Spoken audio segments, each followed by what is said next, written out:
மக்களை காப்போம் தமிழகத்தை மீட்போம் எழுச்சி பயணத்தில் கழக பொதுச் செயலாளர் எடப்பாடி கே பழனிசாமி தஞ்சை மாவட்டத்தில் சூறாவளி பிரச்சாரம் மேற்கொண்டு வருகிறார்.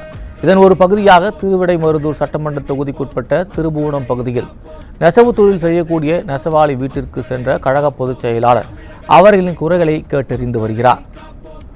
கூடுதல் விவரங்களை தலைமை செய்தியாளர் ஜெயக்குமார் வழங்க கேட்கலாம். வணக்கம் ஜெயக்குமார், விவரங்கள் என பதிவு செய்யுங்க.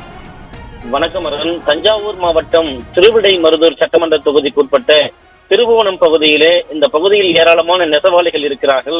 இந்த நெசவாளிகள் கடந்த 50 மாத காலமாக பல்வேறு கோரிக்கைகளை ஆளுகிற ஸ்டாலின் மாடல் பெயிலர் அரசினிடம் பல்வேறு கோரிக்கைகளை வைத்திருக்கிறார்கள். ஆனால் இன்னும் கூட எந்தவித கோரிக்கைகளும் நிறைவேற்றப்படவில்லை என்கிற குற்றச்சாட்டு இந்த மக்கள் மத்தியிலே இருக்கிறது. தற்போது திருபுவனம் அந்த பகுதியில இருக்கக்கூடிய ஒரு நெசவாளி, அதாவது திருபுவனம் கீழ வீதியில இருக்கக்கூடிய சேகர் என்கிற நெசவாளி வீட்டிற்கு அனைத்து இந்திய அண்ணா திராவிட முன்னேற்ற கழகத்துடைய பொதுச் செயலாளரும் சட்டமன்ற எதிர்க்கட்சி தலைவரும் முன்னாள் முதலமைச்சருமான புரட்சித் தமிழர் எடப்பாடி கே பழனிசாமி அவர்கள் நேரில் சென்று அவருடைய குறைகளை கேட்டறிந்து வருகிறார்.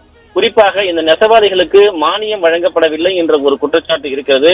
அதே போன்று இந்த நெசவாளிகளுக்கு ஏற்கனவே வழங்கக்கூடிய அந்த நெய்யக்கூடிய சேலைகளுக்கான நூல், அதற்கான விரைவு, இது போன்ற பல்வேறு விஷயங்கள் குறித்து அவர்கள் எப்படிப்பட்ட துயரத்திலே அந்த நெசவாளிகள் இருந்து கொண்டிருக்கிறார்கள். ஒரு நூலை நெய்தால்தான் அந்த நெசவாளியுடைய வாழ்வாதாரம், அதாவது அச்சுப்பணி என்பது நச்சுப்பணி என்கிற ஒரு முதுமொழி இருக்கிறது.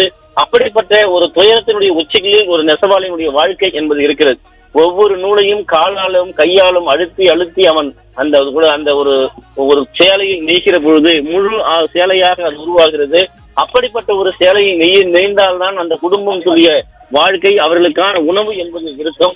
அப்படி இருக்கிற போது இன்றைக்கு இந்த தஞ்சாவூர் மாவட்டத்தில் இருக்கக்கூடிய திருவிடைமருதூர் சட்டமன்ற தொகுதி திருபுவனம் பகுதியிலே அனைத்து இந்திய அண்ணா திராவிட முன்னேற்ற கழகத்துடைய பொதுச் செயலாளர் புரட்சி தமிழர் எடப்பாடி கே பழனிசாமி அவர்கள் இன்றைக்கு நேரிலே சென்று சேகர் என்கிற நெசவாளி வீட்டிலே அவர்களுக்கு ஏற்பட்டிருக்கக்கூடிய துயரங்கள், குறிப்பாக அவர்கள் என்னென்ன மாதிரியான அந்த நெசவாளிக்கு கோரிக்கைகள் இருக்கிறது, என்னென்ன இந்த அரசிடம் வைக்கப்பட்டிருக்கிறது, என்னென்ன நிறைவேற்றப்படவில்லை என்பதையெல்லாம் சேகர் என்கிற அந்த நெசவாளி முழுமையாக அனைத்து இந்திய அண்ணா திராவிட முன்னேற்ற கழகத்துடைய பொதுச் செயலாளர் புரட்சி தமிழர் எடப்பாடி கே பழனிசாமி கூறி வருகிறார். அவரும் அவருடைய மனைவியும் இந்த அதிமுக அரசு இருந்த காலகட்டங்களிலே அந்த நெசவாளிகளுக்கு மின்சாரம் இலவசமாக வழங்கப்பட்டது. அதே போல் நெசவாளிகளுக்கு ஊக்கத்தொகை வழங்கப்பட்டது. பேரிடர் காலங்களிலே நெசவாளிகளுக்கான அந்த பல்வேறு ஊக்கத்தொகைகள் வழங்கி எங்களுடைய வாழ்வாதாரத்தை காத்த ஒரு அரசாக அனைத்து இந்திய அண்ணா திராவிட முன்னேற்ற கழக அரசு இருந்தது. இன்றைக்கு ஆளுகிற திமுக அரசு நெசவாளிகளை முழுமையாக வஞ்சித்து விட்டது. மின் கட்டணம் உயர்த்தப்பட்டிருக்கிறது. இதனால் சொல்ல முடியாத ஒரு துயரத்திற்கு நாங்கள் ஆட்பட்டிருக்கிறோம். மின் கட்டணத்தை கட்ட முடியாமலும், அதே நேரத்தில் நாங்கள் நெய்யக்கூடிய சேலையினுடைய ஒரு பகுதி வருவாய் நமக்கு கிடைத்தால் அதன் மூலமாக கிடைக்கக்கூடிய வருவாய் என்பது மிக சொற்பமான வருவாயாக இருக்கிறது. குடும்பத்தில் இருப்பவர்களை காப்பாற்ற முடியாத ஒரு நிலைக்கு தள்ளப்படுகிறோம். மிகுந்த துயரத்தில் நாங்கள் இருக்கிறோம். எனவே 2026 அனைத்து இந்திய அண்ணா திராவிட முன்னேற்ற கழகம் ஆட்சி அமைக்கும். அப்படி ஆட்சி அமைக்கிற பொழுது எங்களுடைய கோரிக்கைகளை நீங்கள் செய்தர வேண்டும் என்ற ஒரு கோரிக்கை அவர் குடும்பத்தோடு வைத்திருக்கிறார்கள். அனைத்து இந்திய அண்ணா திராவிட முன்னேற்ற கழகத்துடைய பொதுச் செயலாளர் நேரிலே அந்த தறி நெய்யக்கூடிய அந்த இடத்திற்கு அவருடைய நெசவாளி வீட்டிற்கே சென்று அந்த குறைகளை எல்லாம் பொறுமையாக கேட்டு உங்களுடைய கோரிக்கை 2026 கண்டிப்பாக செய்து தரப்படவும் அனைத்து இந்திய அண்ணா திராவிட முன்னேற்ற கழகத்தினுடைய பொதுச் செயலாளர் புரட்சி தமிழர் எடப்பாடி கே பழனிசாமி அவர்கள் உறுதியளித்திருக்கிறார். ஒரு நெசவாளிகளினுடைய பாதுகாவலனாக, நெசவாளுடைய வாழ்வாதாரத்தை பாதுகாக்கக்கூடிய அரசாக அனைத்து இந்திய அண்ணா திராவிட முன்னேற்ற கழக அரசு இருந்திருக்கிறது. ஆனால் ஆளுகிற திமுக அரசு பல்வேறு நிலைகளில் தங்களை வஞ்சித்திருக்கிறது. இன்றைக்கு எங்களுடைய வாழ்க்கையை கடத்துவதே மிக துயரமான ஒரு நிலையாக இருக்கிறது.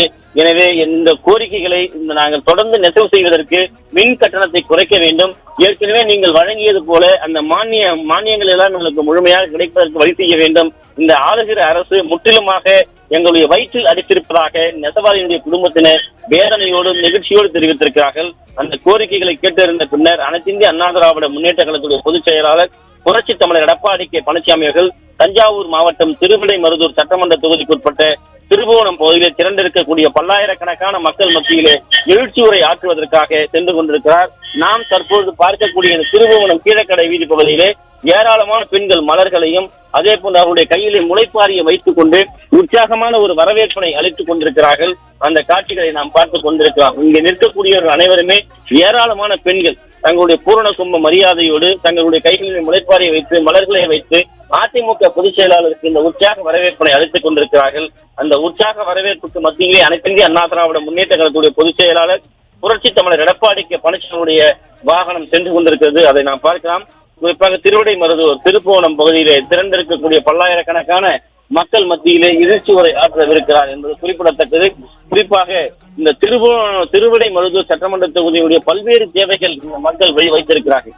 உலக புகழ்பெற்ற புவிசார் குறியீடு பெற்ற நாச்சியார் கோவில் பகுதியில் தொன்மைமிக்க கைவினை பொருட்களாக இருக்கக்கூடிய குத்து விளக்கு தயாரிக்கக்கூடிய உற்பத்தியாளர்களுக்கு தரமான உலோகங்கள் கிடைத்திடவும் உற்பத்தி பொருட்களை அரசே கொள்முதல் செய்து வெளிநாடுகளுக்கும் வெளி மாநிலங்களுக்கும் ஏற்றுமதி செய்திட வேண்டும் என்கிற அந்த ஆணையை கோரிக்கையை அவர்கள் தொடர்ந்து வைத்திருக்கிறார்கள். ஆளுகிற திமுக அரசு முற்றிலுமாக அந்த கோரிக்கைகளை ஏற்க மறுத்து அந்த கோரிக்கைகளுக்கு செவிசாய்க்கவில்லை என்கிற குற்றச்சாட்டை இன்றைக்கு அந்த மக்கள் வைக்கக்கூடிய நிலையில் இருக்கிறார்கள். திருவிடைமருதூர் சட்டமன்ற தொகுதியில் தலைமையிடமாக கொண்டு திருவிடைமருதூர் பேரூராட்சி பருத்தி விவசாயிகள் பயன்பெறுகிற வகையிலே அரசு பருத்தி கொள்முதல் நிலையம் அமைத்திட ஆவண செய்திட வேண்டும் என்று கோரிக்கை வைத்திருக்கிறார்கள். நாங்கள் ஆட்சிக்கு வந்தால் அதையெல்லாம் செய்து கொடுப்போம் என்று வாக்குறுதி அளித்துவிட்டு ஆட்சிக்கு வந்திருக்கக்கூடிய திமுக அரசு திருவிடைமருதூர் மக்களை கைகழுவி இருப்பதாக அவர்கள் வேதனை தெரிவிக்கிறார்கள். திருவிடைமருதூரிலே புகைவண்டி நிலையம் அருகில் நெல் அதாவது தானிய கிடங்கு உரம் இருப்பு கிடங்கு அமைத்திட வேண்டும். பருத்தி விவசாயம் நெல் விவசாயம் போன்ற விவசாயிகள் பிரதான தொழிலாக இருக்கக்கூடிய இந்த பகுதியிலே மிகப்பெரிய சோதனையாக எங்களுடைய வாழ்வாதாரம் இருப்பதாக அவர்கள் வேதனை தெரிவித்திருக்கிறார்கள். பொதுமக்களுடைய நீண்ட நாள் கோரிக்கைகள் தஞ்சாவூர் மாவட்டத்தில் இருக்கக்கூடிய மிகப்பெரிய கும்பகோணம் தாலுகாவை பிரித்து நாச்சியார் கோவில் பகுதியிலே தாலுகாவாக அறிவிக்க வேண்டும் என்கிற கோரிக்கை இருக்கிறது. இது இந்த மக்களுடைய நீண்ட கால ஒரு கோரிக்கையாக இருக்கிறது. தஞ்சாவூர் மாவட்டத்திலே மிகப்பெரிய ஒரு கும்பகோணம் தாலுகாவை பிரித்து நாச்சியார் கோவில் பகுதியை புதிய தாலுகாவாக அறிவிக்க வேண்டும் என்கிற கோரிக்கை இந்த மக்களுடைய கோரிக்கை. அந்த கோரிக்கையும் இந்த அரசு செவிசாய்க்கவில்லை. அதே போல அதிக அளவிலே தொழிற்சாலைகள் செயல்பட்டு வருகிறது. நாச்சியார் கோயில் பகுதியிலே ஒரு புதிய துணை மின் நிலையம் அமைத்திட வேண்டும்.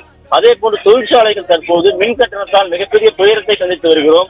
மின் கட்டண உயர்வு என்பது ஒட்டுமொத்தமாக தொழில் நிறுவனங்கள் நடத்தி வரக்கூடிய முதலாளிகளை நசுக்கும் விதமாக இருக்கிறது. எனவே மின் கட்டணத்தை குறைக்க வேண்டும். ஆடுதுறை பேரூராட்சியில் அரசு நெல் ஆராய்ச்சி நிலையம் தொடர்ந்து செயல்பட்டு வரும் நிலையில் இங்கே ஒரு அரசு வேளாண்மை கல்லூரி அமைத்திட வேண்டும் என்கிற கோரிக்கையை இந்த பகுதியில் இருக்கக்கூடிய மக்கள் வைக்கிறார்கள். திருபுவனம் மற்றும் திருநாகேஸ்வரம் பகுதியில் அதிக அளவில் நெசவாளர்கள் வசித்து வருகிறார்கள். அவர்களுக்கு அரசினுடைய நலத்திட்டங்கள் உதவிகள் முழுமையாக கிடைத்திடவும் அவர்களுக்கு சிறப்பான மானிய கடன் வழங்கிடவும் அதிமுக பொதுச் செயலாளர் ஆவண செய்ய வேண்டும் என்கிற கோரிக்கையை அந்த மக்கள் வைக்கிறார்கள். திரண்டிருக்கக்கூடிய பல்லாயிரக்கணக்கான மக்கள் மத்தியிலே அனைத்திந்திய அண்ணா திராவிட முன்னேற்ற கழகத்துடைய பொதுச் செயலாளர் புரட்சி தமிழர் எடப்பாடி கே பழனிசாமியுடைய வாகனம் தவழ்ந்து வந்து கொண்டிருக்கிறது. அதனை நாம் பார்த்துக் கொண்டிருக்கிறோம். எங்கு பார்த்தாலும் இந்த திருபுவனம் பகுதி முழுவதுமாக குலுங்கி கொண்டிருக்கிறது. மக்கள் கலைகளாக காட்சி அளிக்கிறது. அலைகடல் என இந்த மக்கள் கூட்டம் இங்கே திரண்டிருந்திருக்கிறது.